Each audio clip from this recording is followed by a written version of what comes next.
যেনে কৰ্ম তেনে ফল এটা চিৰন্তন সত্য।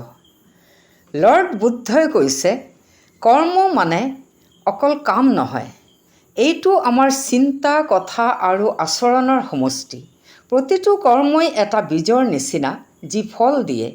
এই ফল তৎক্ষণাতো আহিব পাৰে অথবা ভৱিষ্যতেও আহিব পাৰে। সেইকাৰণে আপুনি অকল চিন্তা কৰিলেই একো নহয়, কৰ্মও কৰিব লাগিব। আপুনি যদি ভাবে মই ধনী হ'ব বিচাৰোঁ কিন্তু কোনো কাম কৰা নাই, তেতিয়া বাস্তৱত একোৱেই নাপায়।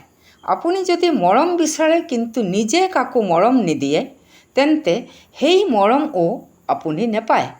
সেয়ে বুদ্ধদেৱে কৈছে, কিবা পাবলৈ হ'লে প্ৰথমে আপোনাৰ এটা নিৰ্দিষ্ট ইচ্ছা থাকিব লাগিব। দ্বিতীয়তে আপোনাৰ চিন্তা বা থট থাকিব লাগিব। তৃতীয়তে সেইমতে কৰ্ম কৰিব লাগিব আৰু তেতিয়াই আপুনি ফল পাব আৰু সেই ফলেই হ'ল মেনিফেষ্টেশ্যন।